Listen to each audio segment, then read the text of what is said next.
Good evening. First of all, I want to personally thank everybody for coming out tonight. It means a lot to me that we're able to gather together and really hear from our citizens regarding what ideas and what situations we could help them with. Just to start off with, a couple of housekeeping rules. We do have individuals that have joined us online on our Zoom call. So you will see them participating throughout the evening towards the end of the discussions. We would ask for any questions on Zoom if there's any questions to answer. Anyone on Zoom, there's also an opportunity for you to scan the QR code that shows all the presentation here tonight. So if you, as you walk in tonight, or if you're joining us online, there's an opportunity for you to get any information off the slides using this QR code. So to start the presentation, I just want to first thank y'all for giving me this opportunity to serve in this capacity for you. It's been an honor and a privilege to serve the last 5 years in this district. I think that, none of us understand the role up front, but throughout those 5 past years, it's really opened my eyes that we have a city that's very welcoming and that goes the extra mile to make sure our residents are heard and also our residents understand the process. We have gotten many things accomplished in these last couple of years I've been on city council. We have seen many different developments come into our city off of 161 along this area. We also have some opportunities to help educate some of our developers on different options they could consider whenever they're bringing in projects to our city. Grand Prairie, many years ago, was a city that we were looking for businesses to relocate here. We were looking for individuals to look at Grand Prairie, not just drive by Grand Prairie, And now we're in a great spot. 161 has a lot of new development. So now as our mayor and our city council look at future projects, now we take the time to really understand what the project is and how it's really going to impact us in the future. And there's a couple of projects that come in and we just have to say no from time to time, because we just don't feel it's right at that moment. But we do have different developers that go the extra mile, engage with their neighborhood, and try to figure out how to make that project a little bit better for them.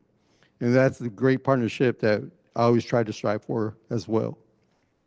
The other important part in my process is that I want to make sure that individuals understand just how to do business with the city. How do I engage with the city? How do I look for opportunities to be part of the city? So that was a big idea I had. And, leaning on the support we have around City Hall and our departments, it really blossomed that idea. They took that ball and they ran with it and they made it their own, and they really embraced that. And they always knew it was part of them. They always knew it was part of our city's culture. It's just giving them that idea to run with and make it their own helps this process even better. So tonight there will be different presentations done.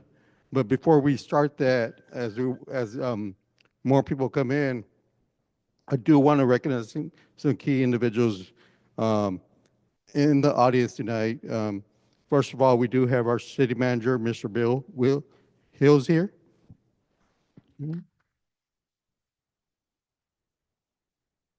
And we do have of course, our police chiefs, Daniel Sesney with us in the audience.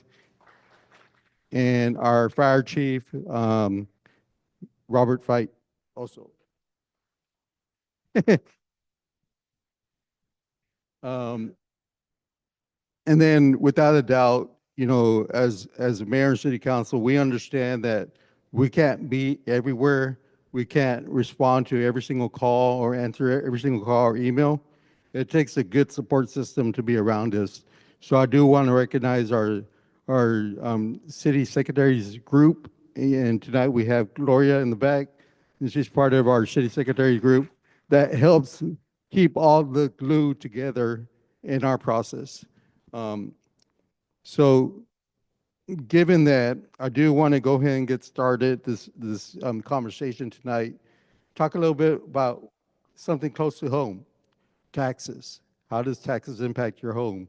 So to help us give that, I'd like to um, give the privilege for our Honorable Mayor Jensen to come forward and share some insight of what's going on with the city and the things we've done.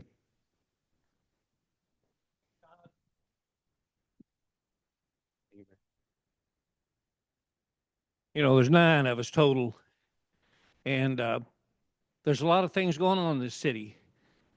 Your representative makes about as many of them as I do. He represents your district well, and I know for a fact that when y'all reach out to him, he gets back with you because I hear from y'all that he does. So I think we need to give John a round of applause for.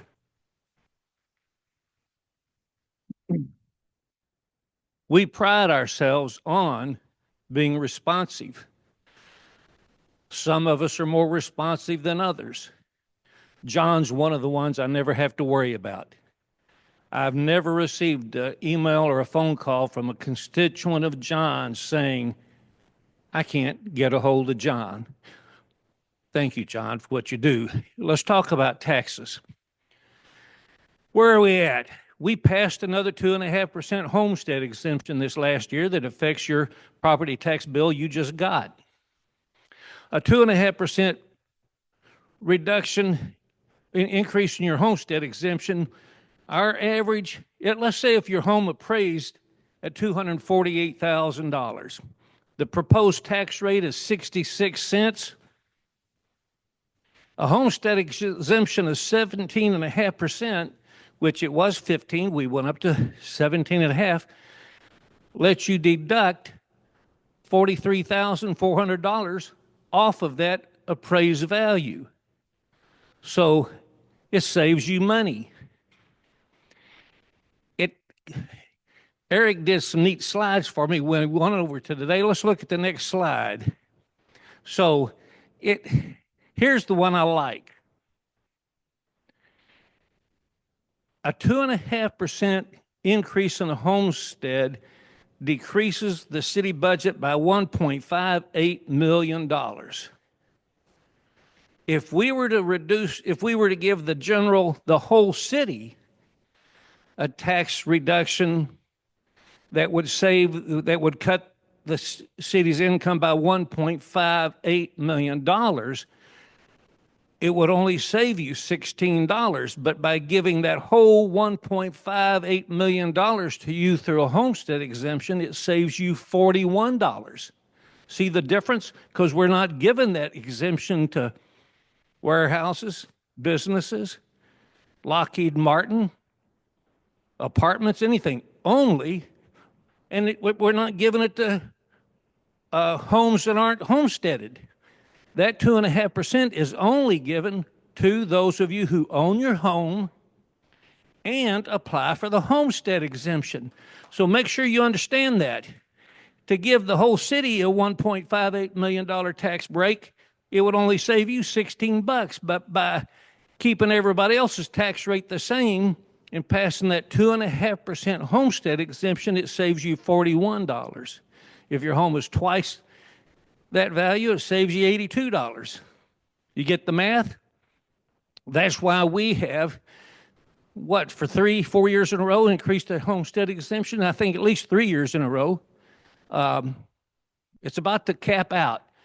The state caps 20. We're going to lobby the state to see if they can raise it, give us some more headroom on that. But let's talk about other things that you can do to save taxes. Do we have in here the senior exemption stuff, Eric? Just this. I'll tell you about the senior exemption.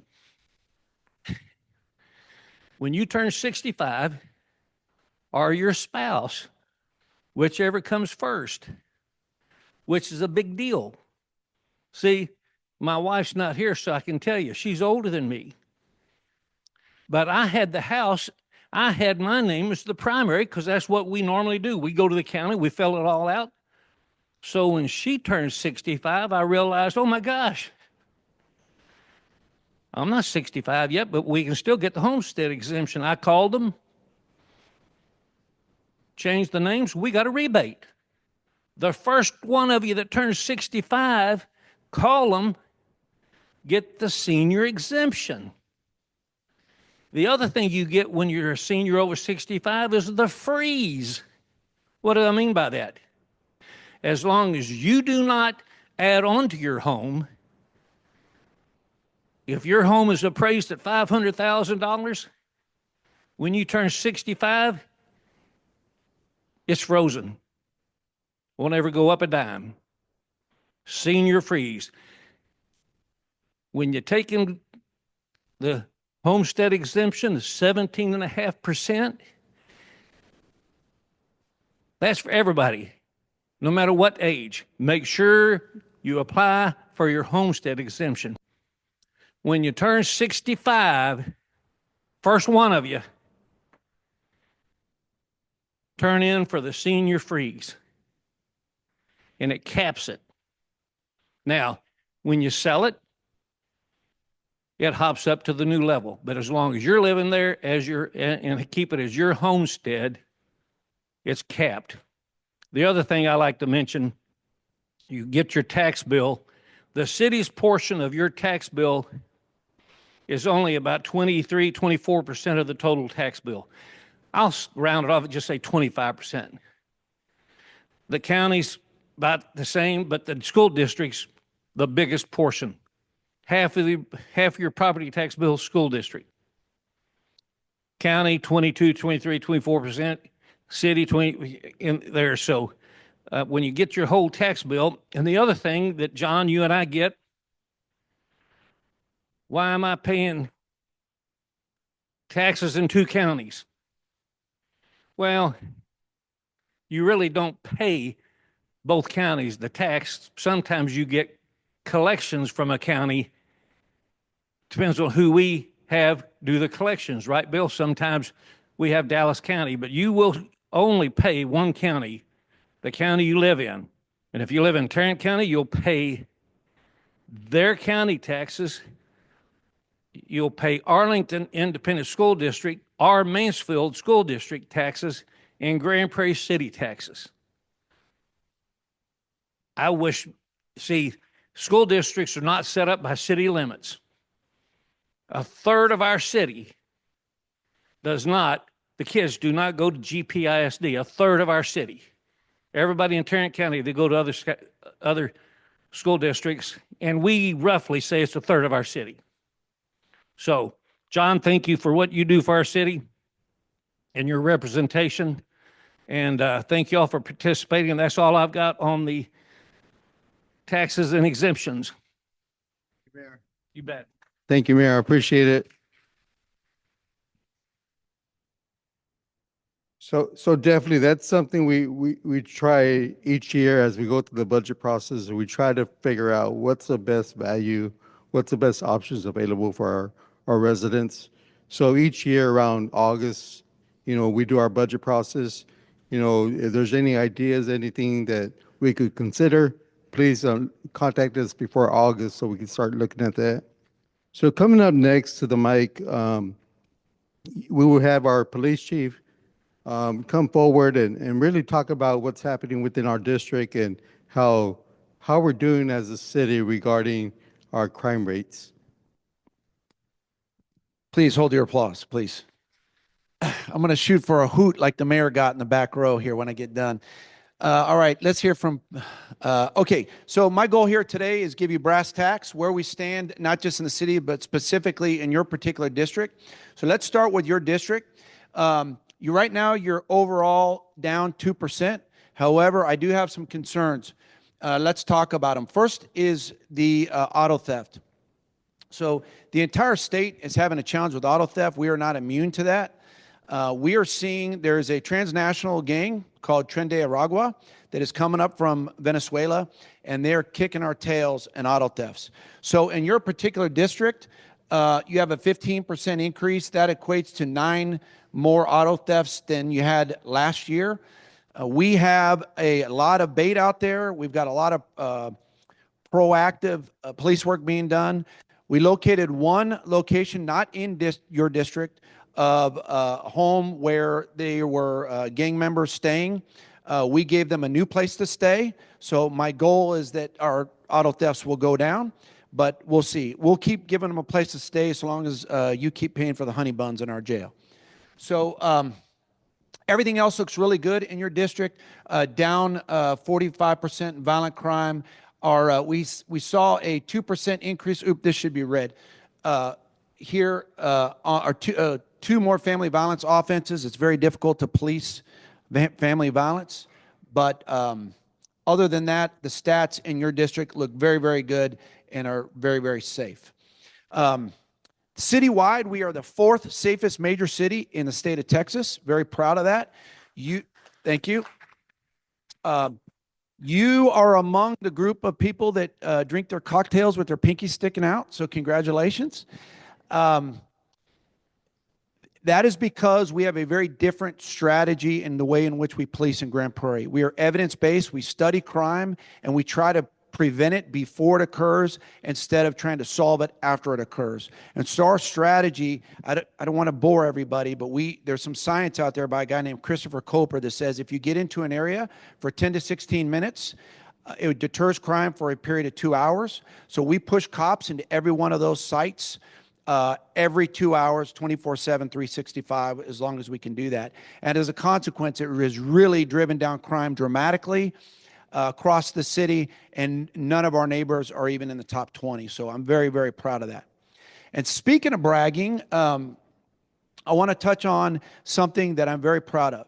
The International Association of Chiefs of Police have selected the Grand Prairie Police Department to be part of an international program where they've looked at our crime-fighting strategy. They really like it. They sent out a film crew to videotape kind of how we do our business. I want to let you watch that. It's 1 minute and 10 seconds long, give or take, and then I'll explain to you what that means to you. Okay? Take it away, please, Maestro.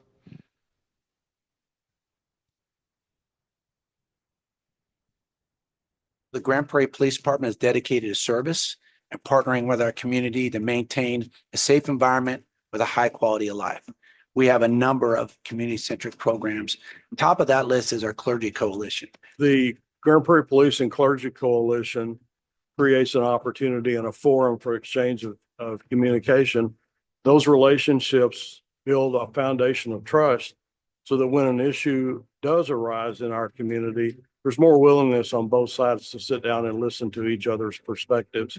We have another program called the Grand Prairie Police Department Blue Shoes, and it gives us a chance to sit across from children, take off their old socks and shoes, clean their feet, and put on brand new socks and shoes. It means a lot to our officers. We have the Grand Prairie Police podcast. It gives you a chance to really get to know our officers.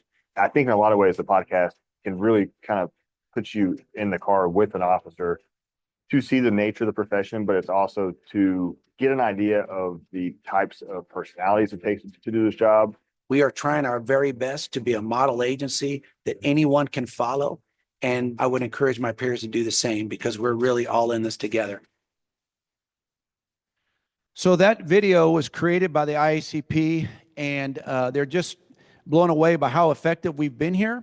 And so what's really exciting is the United Arab Emirates is paying for 4 of their police officers to come to our police academy and learn how Grand Prairie PD does business. And in exchange, they're paying for 2 of our officers to go over there to learn how they do business. It costs you, the taxpayer, $0. They just want to learn from us. So I'm really excited about what our officers have been able to accomplish and the opportunities that, who'd have thought Grand Prairie PD cops would get to go to the UAE for a few months to learn. So really, really proud of that. So that is my presentation on police. I want to next touch on code because that also falls under the police department. I don't have a jazzy video for code enforcement, but let me touch on it very quickly. As you can see, we are on track to surpass all of our inspections from last year. The reason for that is we have a new citation system that is it's much more efficient for the officers. And so they're able to get out into your neighborhoods and really tackle those issues. One of the things I think would be probably most important to you is our short-term rental problems. So let me touch on that. There is currently litigation going on in the courts with some of our neighboring cities that are trying to outright ban short-term rentals. I can tell you that your council, I don't want to speak for the council, but if I was a betting man, I would say they're not fans of short-term rentals. I don't know if they'll be allowed to say that, but I'm reading the tea leaves. The challenge is if your council bans short-term rentals altogether, then immediately what happens is they're sued. And the judge puts a stay on our ordinance. So what my boss, our city manager, Bill Hills, had a very creative idea, which has been fantastic. And what he decided is, look, let's tweak our ordinance so that we can get as aggressive as we can, let everybody else fight it out in the courts, and then once that's done, then we can come back in. So I'll give you one great example. One of his ideas was make it where there's no on-street parking if you have a short-term rental. That's been a game changer, because if you have a party at a short-term rental next door to your house, you can't have a party unless you have people come to it, right? Well, all your party goers have to park on the property. So even one car parked in the street is a violation of the ordinance. So if you have a short-term rental in your neighborhood, it's very difficult for the officers to enforce things that are just a nuisance. But if it's something concrete like parking, they can make an immediate impact. So what they'll do is someone will call in and say, well, we've got a party going on. Is it noisy? No. Is there cars parked out in the street? Yes. We'll be right there. And so a supervisor comes to every short-term rental complaint. If there's anybody parked in the street, they take enforcement action, but more importantly, they cite the owner. So the owner is responsible for making sure the rules are being followed. So consequently, citywide, we had a total of 12 short-term rental complaints this past month. And of those 12, all but 2 were for parking violations. That's exactly what I want our citizens to do. And the other 2 were for parties, which we're able to shut down. So I think that concludes my presentation. I appreciate your time very much, and I will not leave until the last question is answered. Thank you. No, thank you. Thank you very much.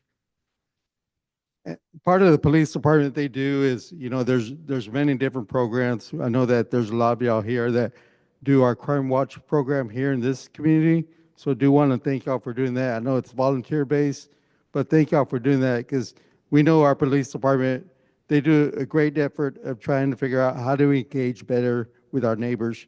And they have so many different programs of engagement. And part of that is just working with the individuals that live in the neighborhood, because you know it best. If you see something that's off, you know how to reach out to us and get a hold of us. So I applaud our police department for doing that. So coming up next on the list, I do have an economic development update that's scheduled to be presented next. Mr. William Hills.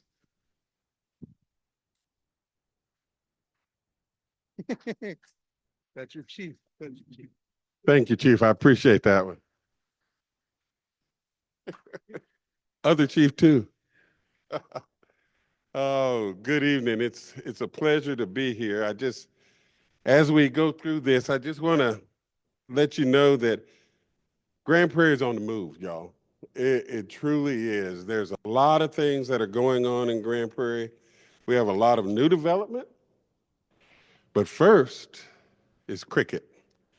For those of you who don't know, cricket, the stadium that was originally built to be a baseball field is now a cricket pitch. By virtue of it being a cricket pitch, this stadium has been filled with full of 8,000 fans, which is the maximum it can be filled to, and it's full capacity for every cricket match that has occurred in Grand Prairie. And that's something special, because we are also the place for the I-20. We were the place for the I-20 World Cup. Our team is the Texas Super Kings, and it is also the home of USA Cricket.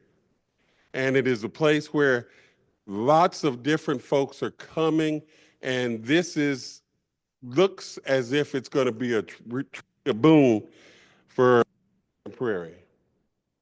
Second, our new development, we've got a Shake Shack, we've got Blue Goose Lagoon, we've got Salads to Go, Cinnaholic, Boot Barn, Jersey Mike's, Hobby Lobby, Voodoo, Vidora, Frost, Pop Shelf, Einstein Brothers, Finch. All of this is new development that has come along the 161 corridor. Those are the ones that are already here. These are the ones that are coming or have just opened. Serious Eats just opened. Andretti's Bass Pro is just opened. Mountain Mike's Pizza is coming. Nothing Bunt Cates is coming. Rosa's Cafe. Dippy Egg, which is a morning concept, a breakfast concept. Top Golf. Payway. Radici. Those of you who like to watch the Food Network, you have seen Tiffany Derry many, many times as a contestant on many of the contests that are held on the Food Network. She will be opening Radici, which will be an Italian concept in the same area of Epic Central. As you can see right there in the middle, I skipped it on purpose, is Top Golf. Top Golf is coming to Grand Prairie. We are the only city in the state of Texas and probably in the nation that can say we will have a Top Golf, we will have an Andretti's, we will have a Bass Pro, we will have a IKEA, all within walking distance of each other. That's something special. And that's a lot of the work that has gone into what we have done within this city over the last few years as 161 came in and as our council has led us to ensure that the development that comes to Grand Prairie is quality. Sometimes folks get angry with us because we do say no. As John said earlier, our council will say no.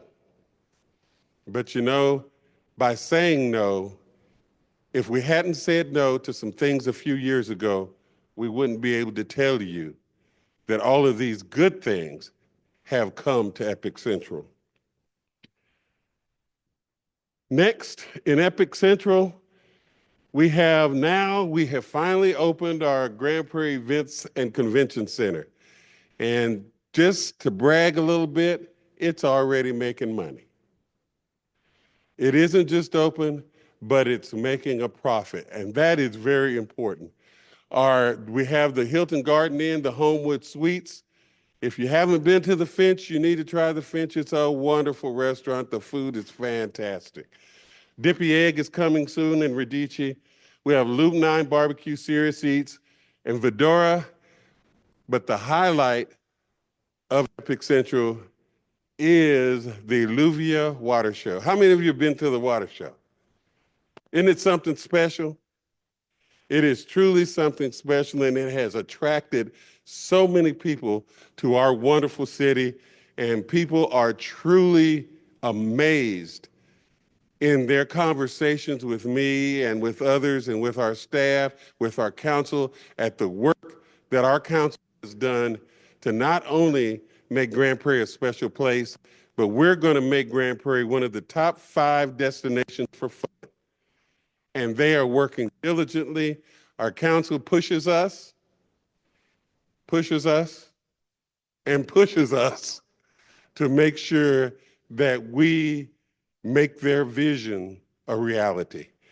With that, that's all that I have for our economic development, and I'm going to give it back to John. Thank you to our city manager. I know ever since our city manager has taken over City Hall, I mean, there hasn't been no gap. Our city just keeps on going. We're growing. Mr. Hills has been working in city government 35 plus years, 40 years almost, 48 years. So he's very familiar with the process, whether it's housing, whether economics that's going on. And so we're very proud to have him here as our city manager. So given that, we're very excited as well to bring up our next Fire Chief, Mr. Robert Fight, to give us an update of what's happening with the fire department. Thank you, Daniel.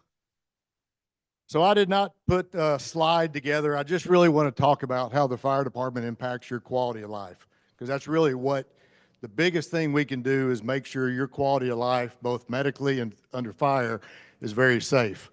I appreciate always following the police chief. I don't have a special video to show how great we are. And it's just me. So your fire department, I want to talk about we're an all hazards department. And what that means is we cover every emergency in this city, and we don't ask for other cities to come in and help. And what I mean by that is we have our own hazardous materials team. We have a very active highway. We have some warehouse district we cover. We have our own dive team because we have a very active lake, and we have the Trinity River. We actually have a wildland team. You think, why would Grand Prairie need a wildland for wildfires? Well, we don't for Grand Prairie, because what are we surrounded by? We're surrounded by concrete. But your firefighters are wildland trained, and they were in Amarillo for almost 6 weeks back in March. The state pays for the training. The state pays for our travel. The state pays for the salaries. So when our firefighters come back from being in Amarillo for 6 weeks, those 24-year-old firefighters come back as a different level of trained and what they've seen. So when they respond to your house, they're going to have seen stuff that they're never going to see here, and they're going to be much well prepared to help your emergency. So we really try to help the state because it's a free training exercise for us. And the most important thing we do in this city is EMS. Not every fire department has the ambulance service. Arlington is a private service. Fort Worth is a private service. Dallas has the fire department that does it. Duncanville does. And so some do and some don't, but 70% of what we do for you is our EMS. Now, I've often asked, Chief, we don't have a hospital in this city. How is that possible? If you think about where we're located, we've got Methodist to our south. We have HCA to our west. We have Baylor up north in Irving. We have Methodist down on I-30 in Dallas. Within 10 minutes, north, south, east, or west, you have a top level 1 or level 2 hospital. For that reason, we will probably never have a large box hospital in Grand Prairie. But we are fine with that. We have quality health care surrounding us. So I know that often is a question on why we don't have a hospital here. Believe me, our economic development team has tried, but we're just saturated in this area. So we probably never will have a large hospital, but as a citizen with the EMS service you have, you are very protected right now. And then finally, I want to talk about your insurance rating.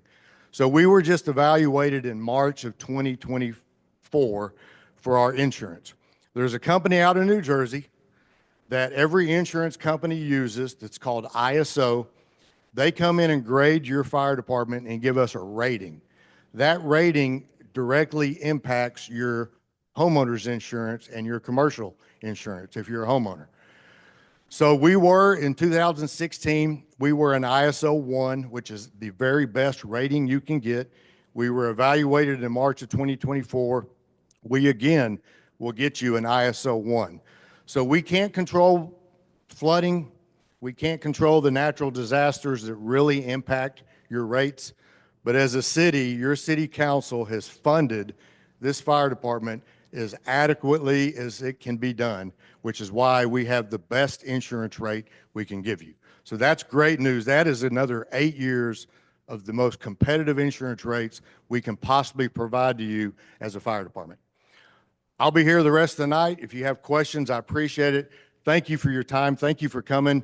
This is such a great process we have. And Councilman Lopez, thank you. Thank you, Chief. I also want to recognize some of y'all's effort as well as engaging. I mean, there's opportunities that they do, and they have a good program where they go out to the public libraries, and we could have children go to public libraries and read with the firefighters. That's very important for them to have that engagement and then realize that there's also different programs that work at the high school level to make sure they prepare the next generation to become a firefighter. So there are different programs that they're steadily trying to engage our youth to understand what these programs are in this professional field. So I'm very proud of that. So next up, we do have our Parks and Arts Recreation update by our director, Ray Seda. Thank you, Councilman Lopez. Talk about coming right after the police chief, city manager, and the fire chief. So it's an honor and privilege to be here. I am your parks director for the city of Grand Prairie. So I'll be talking a little bit about our parks master plan, some of the programs that we're doing as far as like our Prairie Lights Festival that'll be going on this year, which will be our 19th year. And so we're going to talk about a little bit about Prairie Lights. It's our premier holiday light park in Texas. It's located at Lynn Creek Park and on Joe Pole Lake. This year, we're going to be kicking it off on New Year's Eve, and it's going to run all the way to New Year's Eve. Our Prairie Lights for 2024 will feature an all-new, state-of-the-art light tunnel. What we're going to be doing is the light tunnel that we previously had towards the end, we're taking that light tunnel and putting it at the very front where you come into the entry. And so we're actually going to have like 2 light tunnels. It'll be very exciting to see. Also, this year, or actually last year, we're not increasing any of the prices. It's going to be $50 per car. It's up to 8 persons per capacity. If you don't want to wait in the long lines, we do have a fast pass where you skip the line. It's $149, but you get in there very quick and you don't have to wait in the lines. It's very affordable. The prices for everyone in the vehicle. And the one good thing that we're also doing this year, as we did last year, is for Grand Prairie residents, we're doing a $15 coupon where you can get in for $35. So you can get any of those coupons at any of your rec centers, libraries, and up at City Hall. Next thing I'd like to talk about is our NFC Fitness Studio. This is a thing that we've been working on for about a year. NFC is the National Fitness Campaign. We're actually having it at 6 sites this year. If you look over to your far left, I don't know if you can see it from here, but we're actually going to be putting one right there on our trail system here. It's designed to provide a full body workout that is going to include a core, lunge, agility, squat, pull, bend, and push. It's going to have a studio space for classes that are going to be included for dance, yoga, Pilates, and also Zumba. It's this year, and we're also incorporating 6 Grand Prairie artists that were selected by the mayor and city council. These artists were Grand Prairie residents. They did a mural design, and so the mural design will be on those NFC fitness courts. This year, we're going to be completing 6. You can go to the next slide. The park locations are at Tyree Park, Epic Central, Mi Familia, Charlie Taylor, Freedom Park, and of course, Fish Creek Linear Park. We will be completing all 6 this year in October, and we're also going to have, instead of doing 6 ribbon cuttings, we're going to have 1 ribbon cutting, and that's going to be on October 17th from 9 a.m. to 11, and that's going to be at Epic Central location. So please, I encourage everyone to come out and support your NFC fitness studios. And to the right there on the pictures, that's just an example of what they're going to look like. Next, I want to talk about is the Parks, Recreation, and Open Space Master Plan. Our master plan is done every 10 years. The master plan is a working document that is developed with important community input and has 2 primary purposes. One is the plan is used by city staff to guide the development and redevelopment of our parks and recreation resources into the future. Number 2, the plan also serves as a primary framework for prioritizing future developments, projects, and programming based on opportunities and funding. It is a citywide plan. It's an 18-month study, and I know on here it says late summer, but we're going to be kicking it off here in the fall at the end of this month. There's going to be several open houses formatted for public input meetings. We're going to have citizens surveys, and we're also going to be having booths at our community events. I encourage you to get out when we come into the neighborhood. We have a consultant that's going to be working with us, and they're going to be asking each and every person that shows up for the community input meetings what they would like to see in our parks and recreation system. They're going to do an analysis of our department of where we're deficient and where we are strong at. So I encourage you, because this is the roadmap for the next 10 years. So you're looking at from 2026 to 2036. I know that's a long time, but that's actually the roadmap. So I encourage everybody to come out and participate in that process. The next item that I would like to speak upon is, go ahead and go to the next slide, is the community outreach survey results. This is a Lake Ridge multi-use facility. The city currently has 2 properties, and in this past August, we did a survey, and one of the questions was, do you want a multi-use facility and highlighted in this location? Well, one is on the northwest corner of England Parkway and Lake Ridge Parkway, and the other one is at 5523 and 5531 Lake Ridge Parkway. These are 2 sites that the city currently owns. And from that one question, just a little results that we had is we had 596 people respond, say that they want something. We don't know exactly what's going to be there, if anything's going to be in there, because right now it's still in city council's discussion. But they want 596 said they want it on the corner of England Parkway and Lake Ridge Parkway. 768 people said that they wanted it at 5523 and 5531 Lake Ridge Parkway. 170 people said that they could either use it at both sites. And of course, 780 people said that they don't want it neither. They don't want it at either of those sites. Go on the next. And so that's pretty much what I had. I will be here afterwards. If you have any comments or questions, I'll be able to answer any questions that you have. Thank you, Councilman Lopez. Thank you, sir. And just to make sure, I mean, the process with our park system, I know that, you know, we had several discussions, but being part of those meetings, helping us shape what goes into these park system is going to be very important. Figuring out what happens with the city facility, what that looks like, what's all in that facility, nothing's set in stone. So we need your input in that process. Our next update will be our city manager again, talking about solid waste and recycling. Thanks, John. Great. One of the things that we wanted to discuss is as Halloween is coming up, we want you to look at this, and I'm going to read some of it and just tell you about some of it. Some of the things that we need for you to think about just throwing away. That doesn't sound like recycling, but the things that would need to be thrown away are your Halloween toys, your decorations, candy wrappers, costumes, and makeup.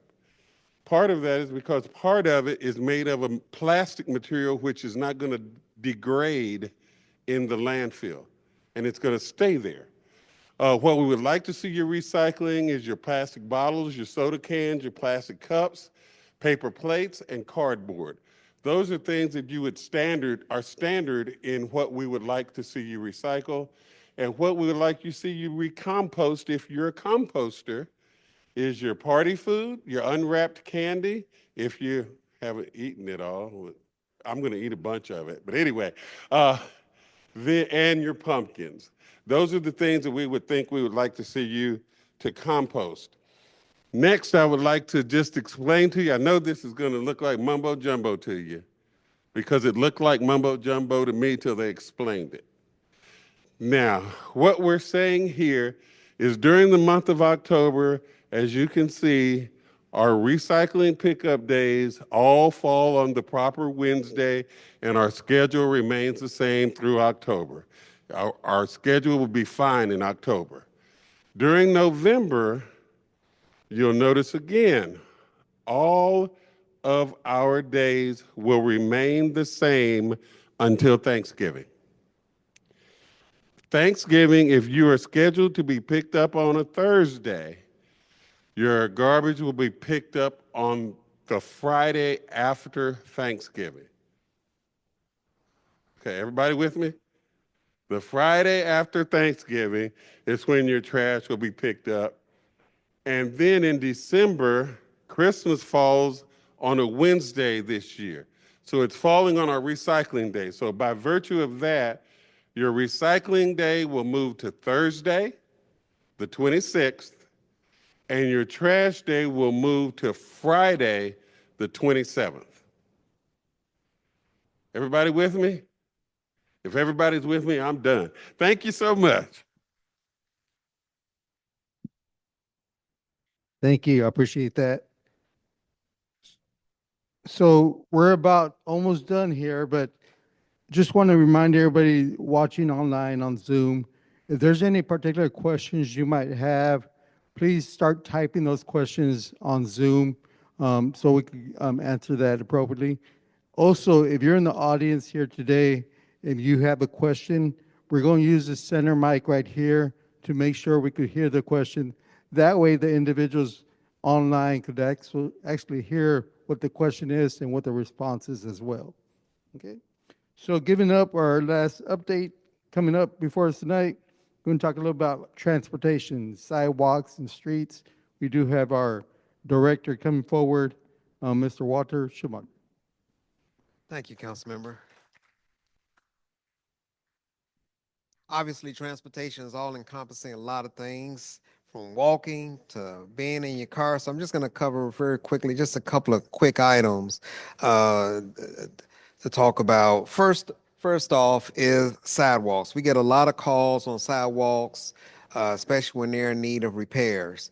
One of the things we do ask of our residents is basically keep the sidewalks as clean as possible, clean them up. Now, when sidewalks in real disrepair, when there are cracks, when there's a trip hazard, something like that, what we ask, give us a call so we can come out and analyze it. Certain things we really can't do repairs if it's just holding water or something like that. But when it's a trip hazard, give us a call. We'll send our crews out to come take a look at it, put it on our list. We get about $1.5 million a year to do sidewalks. Now that's citywide, and we use all of it every year citywide. So because of that, and because we do have a pretty extensive list on sidewalks, it may take us about a year to get to you. So be patient with us. But we will get to you, get it on the list. No problems giving us a call to find out when where you are on the list. But give us a call so we can come out and take a look at it. We get it, then we do the repairs. Street repairs.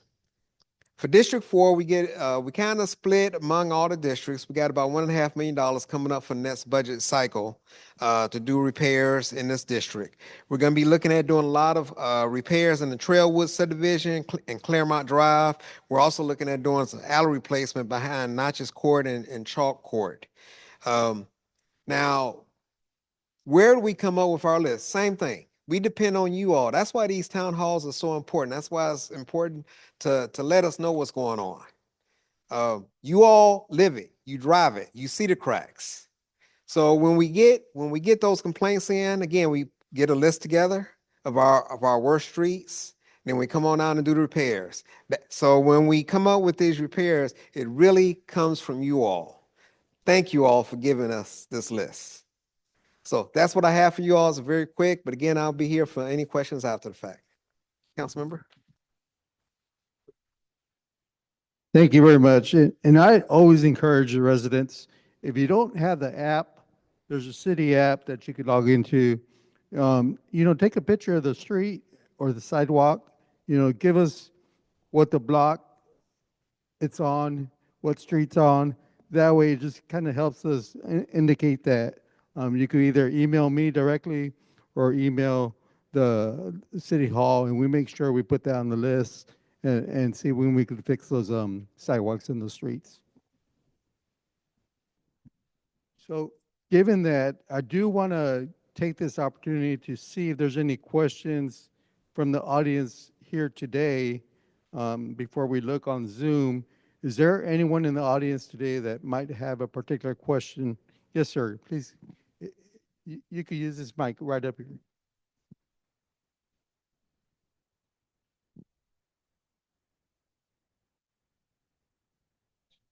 Several questions. Can you hear me? Yes. I have several questions. May I ask them? Yes, sir. One at a time, or you want to hear them all and then me sit down? You could do one at a time, just in case there's different directors or personnel that has to come up. Chief Sesney mentioned about short-term rentals and parties. How do we know that that location that's having the party is a short-term rental so that we can call somebody? Great question. Yes, sir. So all short-term rentals are required to be registered with the city, and there should be some signage up by the door. So in other words, if that requires them to have a representative respond within 1 hour.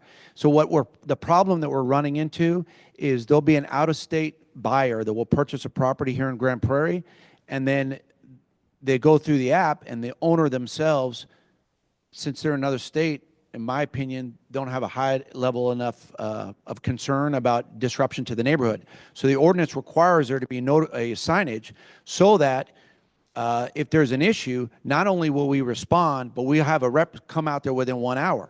So the answer to that question is, A, there should be signage. B, if you have a question, you can call our code enforcement department, or you can call direct to my office. That number is 972-237-8713.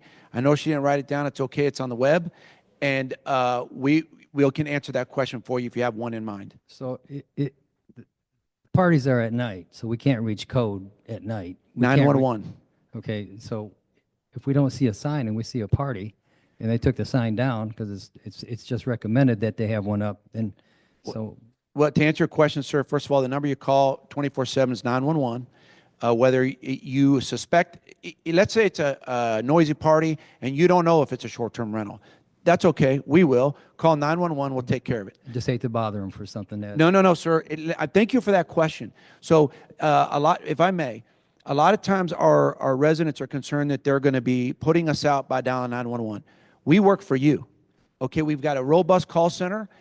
If you call the non-emergency number, it goes to the same staff anyway. So you call 911, you tell them you've got a party over there. Don't worry about whether it's a short-term rental or not. If something's bothering you, you call us. We work for you. We'll take care of it. Got it. Did that answer your question, sir? Yes, and you may answer this one too, since you're part of code. All right. Citations are given when violations are where they are. So I was wondering how do the violations work as far as the people getting them and how they pay them? Yeah. Do they follow them in a traffic ticket if they don't pay it, and then it goes on to that point and the warrants put out for them if they were pulled over at a red light or something? Typically, no. There's not a, let me make sure I understand your question. How are the citations issued and what happens if you don't pay them? Is that your question? Well, I think I know how they're issued by code, and they have a certain amount of time to pay them and this, that, and the other, but if they don't pay them, where does it head? Yeah. Where does, Okay. what are So- the steps? Yes, sir. So our goal is compliance. So the first step is a warning.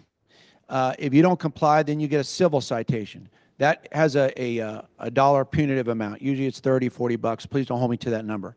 Let's say you ignore that. Well, then they can escalate that to a higher dollar amount, or they can issue you a criminal citation that's handled in our municipal court. That can turn into a warrant. But I want to be very clear. That process takes quite a bit longer, and what we find is that most citizens comply. So we can cover a lot more ground by using the civil process It's much quicker. We can issue a civil citation within about 2 to 3 minutes as opposed to having to get affidavits from neighbors 30, 45 minutes. And we were just kind of chasing our tail. So those really egregious properties that I think you're alluding to, those can turn to a warrant, but those are the outliers. Usually it's taken care of in a civil nature. Does that answer your question? Yes, it does. Okay. Thank you. Am I off the hook, sir? You got another one for me? I think this next one is going to be I have something for solid waste and something for streets. All right. I'm going to surrender then. Thank you for your time. Thank you. Right. As they're coming up, you can go ahead and ask your Yeah, question. solid waste. Is there going to be a change the way our trash is picked up? And also, here in this area, we had trash picked up on 2 days a week. They changed it. Right now, we have trash at our curbs Sunday night. Monday is there until I pick it up. Tuesday, it's put out again for the Wednesday recycling. And then Wednesday is put out for Thursday pickup. So there's trash on our streets like every day of the week, 5 days out of 7.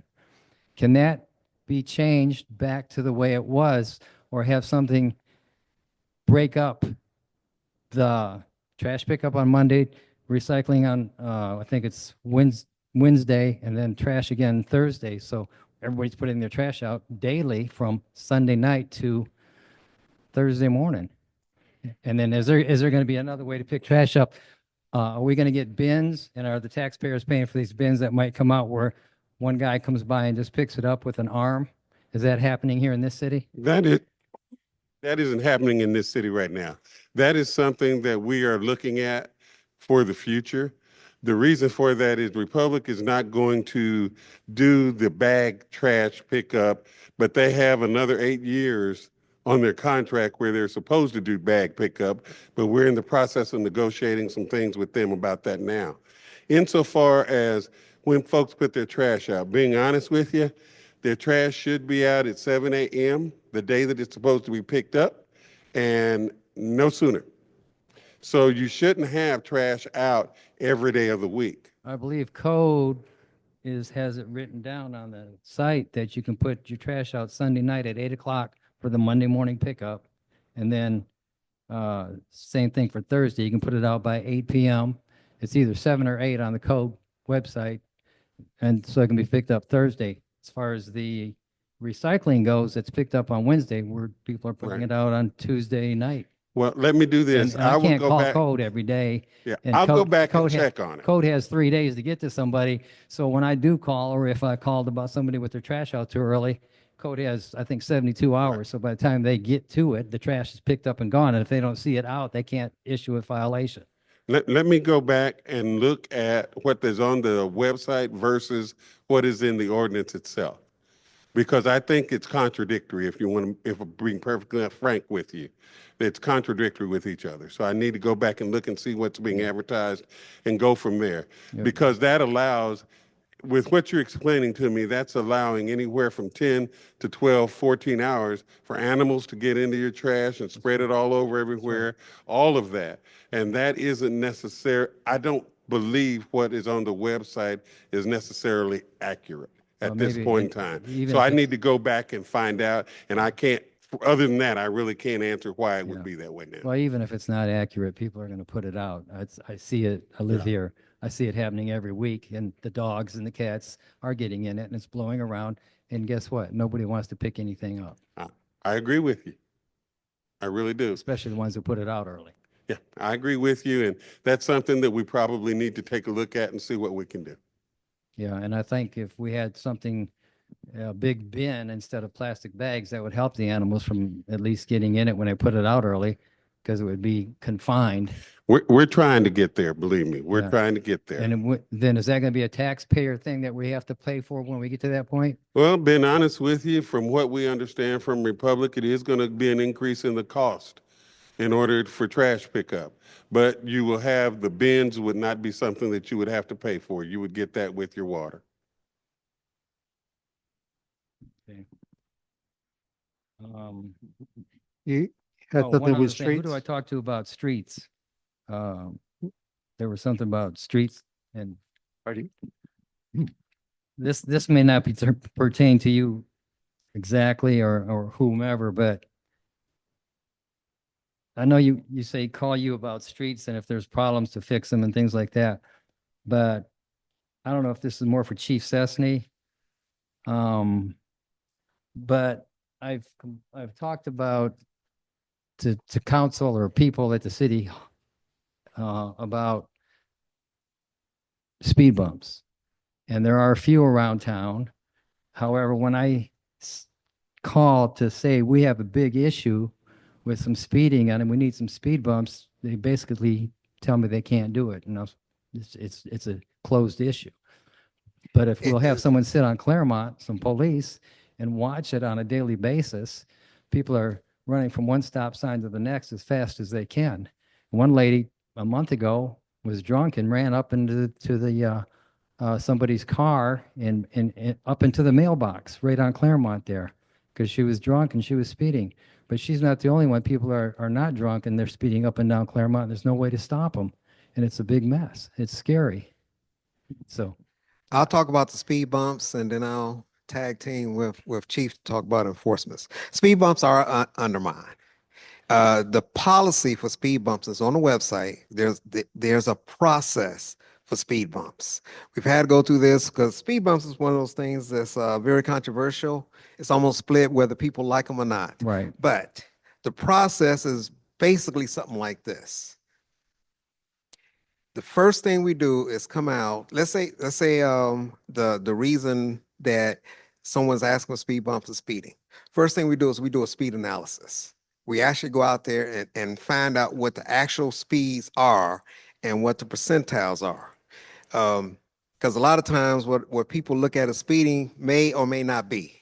So once we have the actual data to see whether it is or whether it's not, then we see whether or not it may be something that what other options we can use instead of speed bumps. One of the things, if you drive around town, you'll see in some streets we have radar signs that'll tell you what the speeds are. What we have actually found out goes back to one of the chiefs said is that most people really want to be compliant. Some people are speeding, don't even realize they're speeding. And if you have a sign up there that says, hey, you're doing 40 miles an hour, most people will slow down. And we've noticed that that helps out quite a bit.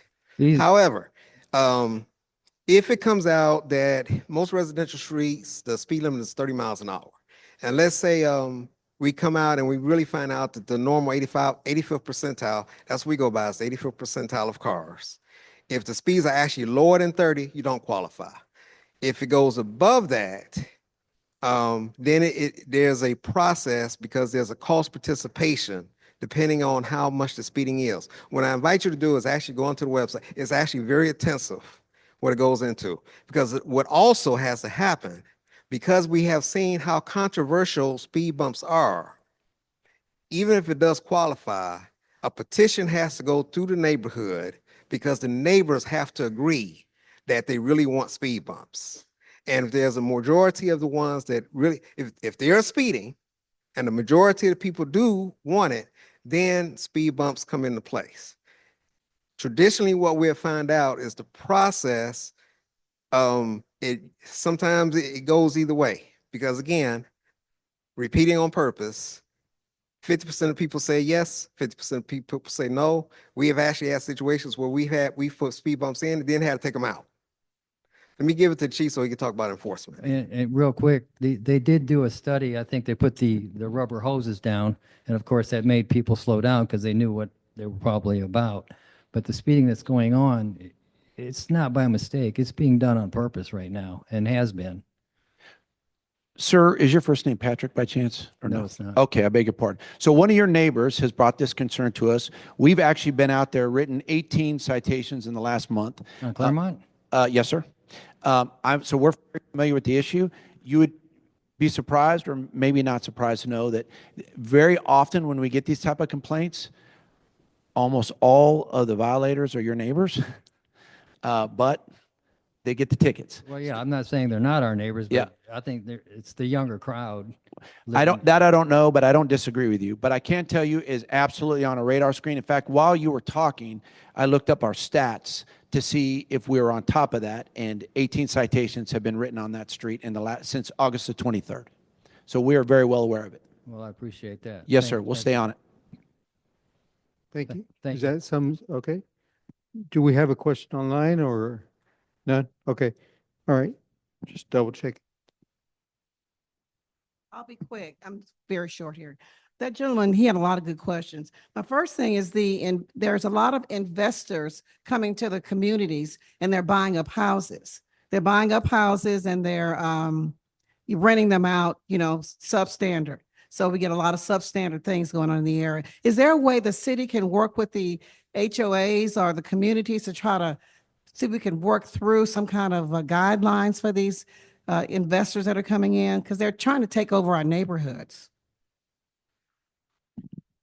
I know that's, I'm bringing up our city manager here because he's very familiar with the housing code but One of the things that's very difficult for us to do is govern the free enterprise system. If someone comes in and they choose to sell their house, they can sell the house to anybody they want to sell it to, whether it's an investor or a person who's going to live there. There's really nothing that we can do with that. We have looked at doing a rental registration type of program where if it's going to be a property rental program that we would register, they would have to register their home as a rental property, but that didn't necessarily meet the mustard. So we're looking at other alternatives, but because of the fact that you have the right to sell your house to whomever you choose, and if they'll pay the price, you could sell your house to them.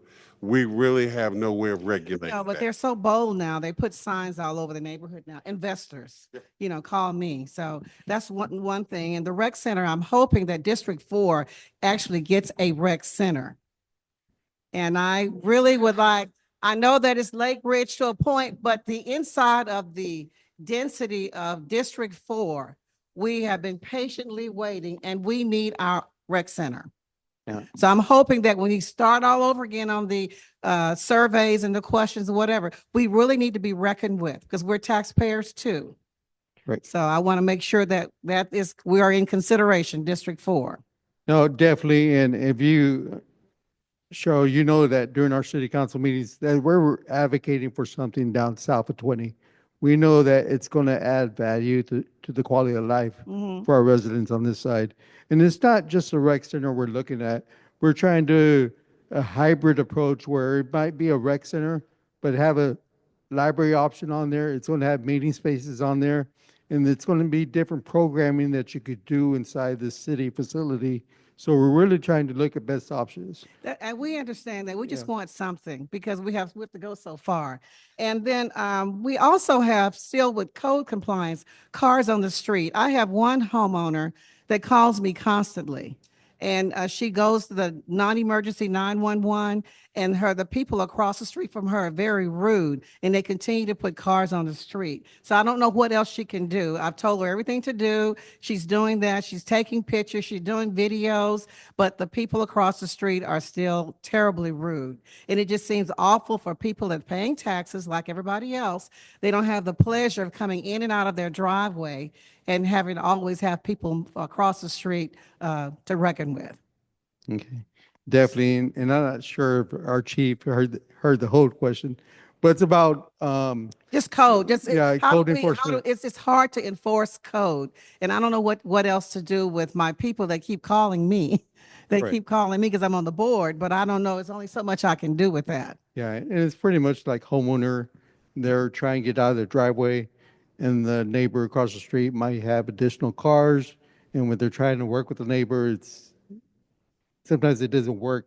It changes, but then it goes back to the regular routine. And she's trying to figure out what we could do. So first off, ma'am, hi. I apologize for not hearing the first part of your question.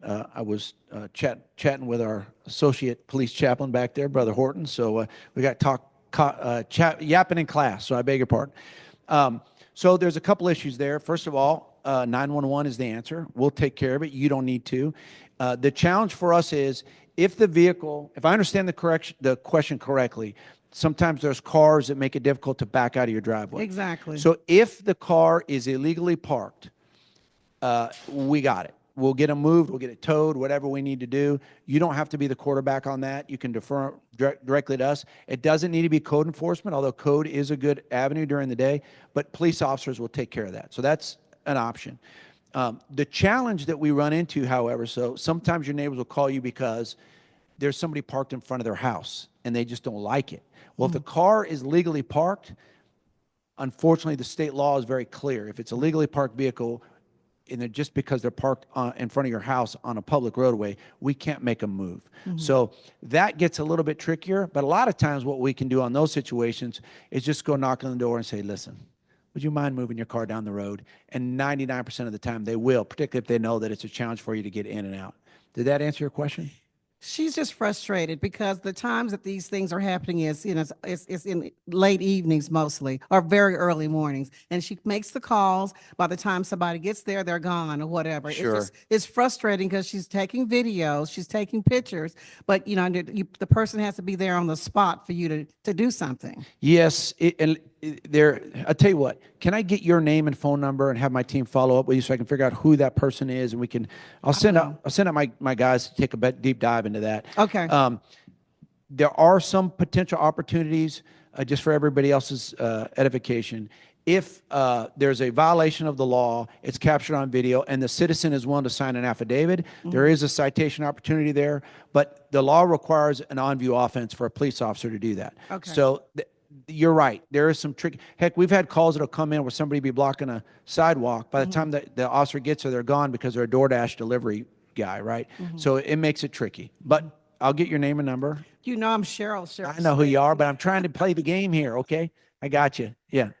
I appreciate everything you do. Thank you. for You're everything. welcome. I'm going to be very quick. I do want the garbage bins as well. I've been preaching about that for a little while. It would look better. Other cities that are comparable to us, they have nice the bins, and we need some garbage bins as well, and I don't mind paying for them. Also, we need speed bumps on Magna Carta because there's a lot of, it's just like a speedway now. And I would think that I would like to investigate on the speed bumps. But I think there needs to be more of a, I know we don't have a PID, we have an HOA in our neighborhood. So a lot of things that,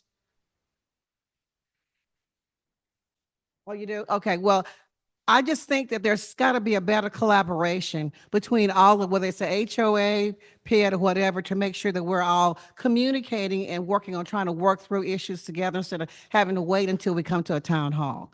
I think there's a constant, some kind of group formed where we could make sure with a lot of little bitty things could be taken care of in the midst of waiting until for a town hall. And I think that is it for me, but I do appreciate everybody. I love being in Grand Prairie. It's the best place in the world to live, and everybody is wonderful. Thank you. No, thank you for your comments, and definitely I welcome emails and phone calls. I do have my card in the back. My information is online.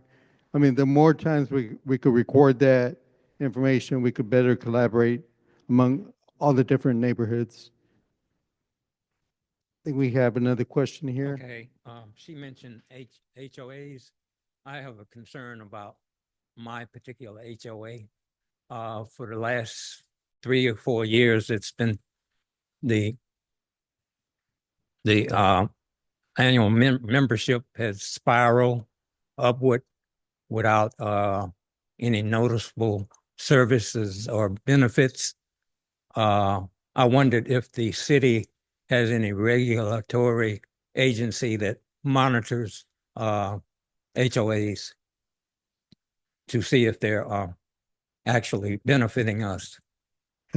I know as a city, our PID, which is our public improvement districts, we're able to see what their agenda is and what the rates are, and the city council could vote on that. Our HOAs really act independently, but I know they're required to post meetings at least 45 days, 30 days in advance to let all the neighborhood know that they're about to have a meeting, and also set the new rates for the new year. I know at times there could be communication, whether the mail's going to a different address, they don't have the right email, but contacting your PID, HOA would help in that process. What I would encourage you to do before you leave tonight is make sure that we have your phone number. That way we could work with our Lee Harris that oversees our HOA's contacts to make sure that we loop you in that process and make sure that the property management company that oversees your neighborhood, make sure that you're on the list and they have the right information to make sure you're aware when that happens. Yeah, before the rates get set. But I know I live in HOA myself as well, and I know that they go by whoever attends those meetings. So if there's only 10 people at the meeting and no one's there raising concerns about the new rates, then they just move forward. So it really takes neighbors to come together and try to figure out what makes best sense. But make sure I have your number before you leave today. Okay.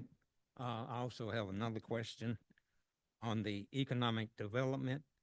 I noticed one of the coming entities was Voodoo Brewing Company. I wondered how the city reconciles itself with a name like Voodoo and, its negative connotation, how you can promote something of that nature. No, I mean, I know it becomes very interesting, especially when people start, it's kind of like a free market, and we really can't dictate what the name of that establishment is. I know that whether it be Voodoo Brewing or whether it be a hookah lounge or hookah club that comes in as a city, we try to work with that business, but the final decision is on that business owner to decide whether or not that comes in. I know regarding the Voodoo Lounge, it's already been here. It's probably been here almost about 8 months. Oh, It's really? right in front of IKEA. So it's a little small venue. And, we do try to work with those type of businesses to make sure they understand, that the hours of operation, the name of what they're putting outside, to make sure they understand that we're trying to do quality of life within Grand Prairie. But ultimately, as a city, we really can't regulate and tell them, no, you can't name it that way. So we try to educate, but unfortunately, there's no enforcement that we could do and say, no, you can't use that name. And sometimes they're using a name that's already pre-existing in a different city. So it's kind of hard for us to regulate that part. Yeah. Okay. I see your point, I, though. I have yet another question. Okay. I'm a veteran recycler, and I wondered the process of recycling. It's collected and then it's taken to the dump site. Does the city sell the recycling material to some recycling company, or what is that process? I know we do have different recycling efforts, whether it be tires or paper, but the bins that gets picked up. Your bins that are picked up from your home they go to the Republic plant, and that's where they're emptied, and then they're sorted, and then they go to the different recycling companies that are associated with Republic insofar to have it recycled. So that's why we have what we call mixed recycling, where you can put your bottles and paper and everything in the same bin, because it goes to a recycling center and is sorted at that point. We also have some like large cardboard. We have some look like a 10 large, 10 gallon, not gallon, but the 10-yard containers that are used for cardboard recycling. And that is a different company that picks up those. Mhm. But does the city sell that material and get some compensation for it? That material, in actuality, I believe that the city does get some compensation, but not all the compensation for it. I see. Thank you. That's all. No, thank you for your questions. I believe there might have been one more question here in the back. Yeah. Real quick. Chief Sesney can probably assist me again. I'm glad we don't have an HOA. City code does a good job. I'm sorry, sir. Could you repeat that? I didn't hear that last. Um, Calling city code, I've had people come to my door and threaten me And I don't know if there's a way to deal with that, but sometimes I get scared to call them because the way the world is, I'm afraid I might get shot because they might find out, or they already have assumed at times that it was me who called in on them. Yeah, so you don't have to provide your name? No, right. You- It's anonymous, but Right. like I say, they came to my house assuming. And of course, what do I do at that point? I lie to them. Yeah. You know, I'm Um, trying to save my life. I understand your specific situation. And I get it. I understand. The answer for everybody is you call 911, you can remain anonymous. If you're asking to be anonymous, no code enforcement officer or police officer should be knocking on your door. So if that happened, we dropped the ball. Shouldn't have not occurred. So that's the answer to the question. And I don't know what happened in your particular issue. I don't know if there's a standing challenge that they're trying to work through and they assumed, but they shouldn't have knocked on your door if you asked to remain anonymous. Yeah, they actually came up, two different people that live across from each other, and the instances were, and you correct me if I'm wrong, you're not supposed to be able to park against traffic on a street, That's correct. and you're supposed to have your rear wheels no more than 18 inches from the curb. You got the code perfect. That's Okay. actually state law. Okay. Yeah. So these are issues that are going on in every street around here. Right. And understand that the officers and the code officers, they're not going to drive through the city looking for people that are 19 inches off the curb. What they're going to try to do is usually complaints like that. If there's not really a problem, the officers are going to use their discretion. But if they get a complaint, then they'll try to get voluntary compliance. And I don't know off the top of my head if we've ever written a citation for being more than 18 inches off curb, maybe, but it's a very small subset of our traffic Yeah. code. I received a citation for having my vehicle facing the wrong way, and I live on a cul-de-sac where the alley goes. The cul-de-sac is like this, and here's the alley. So you can come out of the alley this way, or you can go into the alley this way. So whether I'm parked this way or this way, I'm not really parked illegal. I paid the $200 citation. I fought it. I lost. But it kind of put me in a spot in my head that, hey, everybody else needs to follow the code, the law too. Quit parking backwards. Yeah, it shouldn't know. matter if you live on a cul-de-sac. You're going to park with the flow of traffic, right? But I just certainly don't want to litigate your case. I hear you. We dropped the ball if we knocked on your door and you asked to remain anonymous. That's the bottom line. Right. Okay. You want to hit that online question? Would that be all right, sir? So if I understood the online question, there was somebody that wanted to know about short-term rentals. Does the parking ordinance, street parking, apply to the entire city? That answer is yes. But if you're a homeowner, you can park on the street. If you have a short-term rental, there is no on-street parking. It's a violation of our city ordinance. I hope I didn't just muddy up the water. But the short answer is, if you have a short-term rental in your neighborhood and they're utilizing street parking, it's a violation of the ordinance. We'll get them to move or we'll write them a ticket. If you don't know if it's a short-term rental, then I suspect they're not really being a problem with the parking. But if they are, call us. We'll know the answer. We'll figure it out. Did that answer the question? Okay, very good. Thank you. Our next question.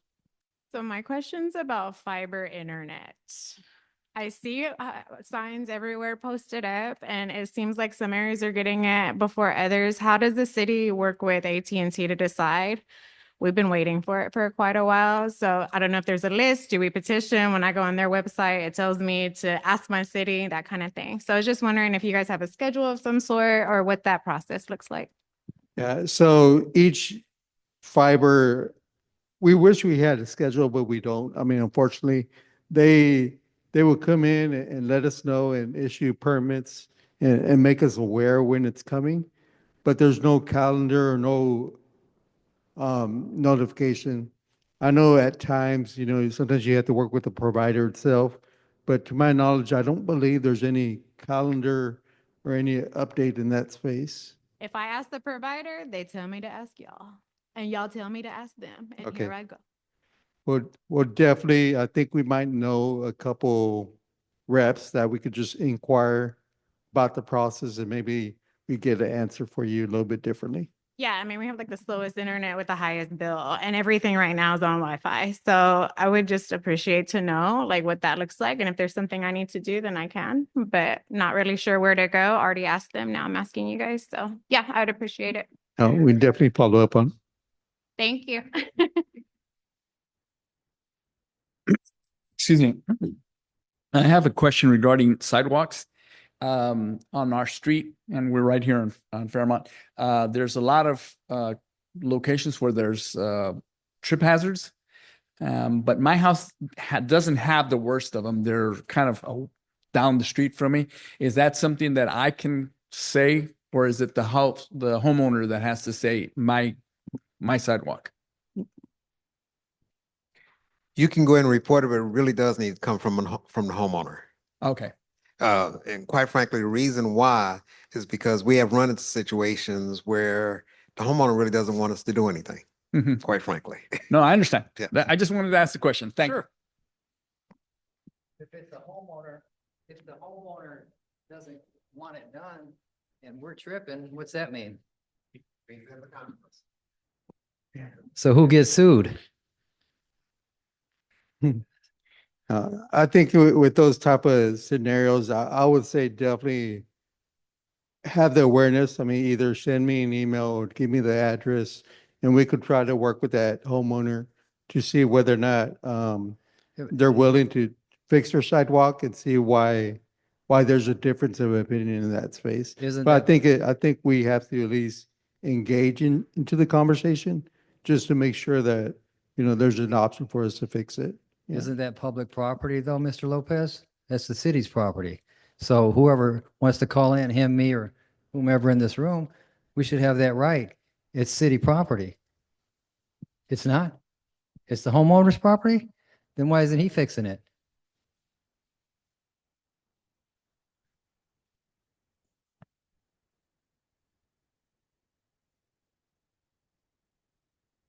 Got to keep in mind that you do live in a city there. We really do try to work with our residents to try to create the best residents possible. But according to ordinance, sidewalks are the homeowner's responsibility.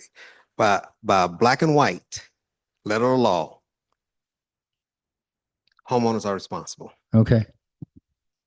That ends that. Thank you. All right. Another question.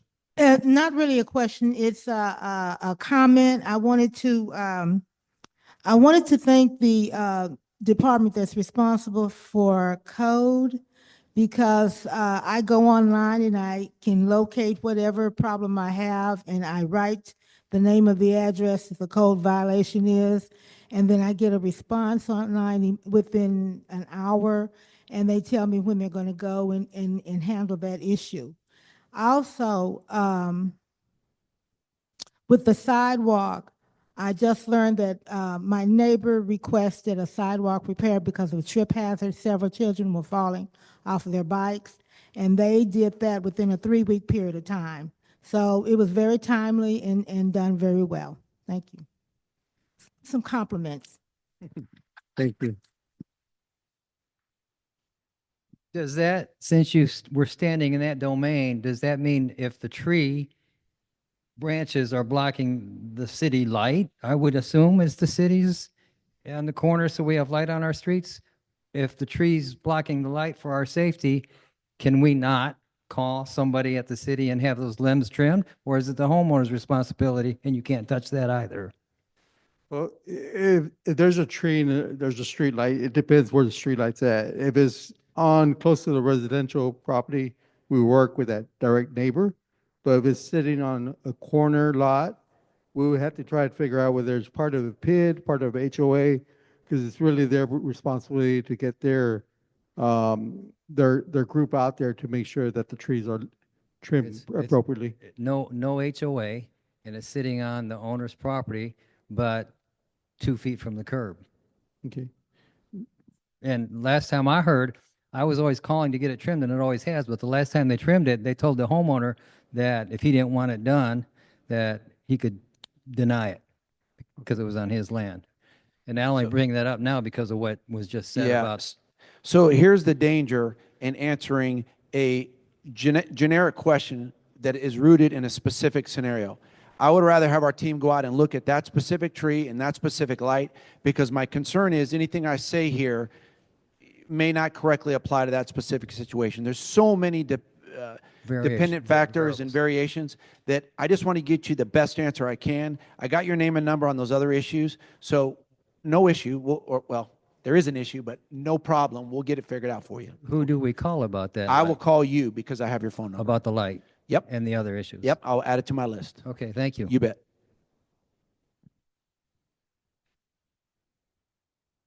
Hey, any more questions online?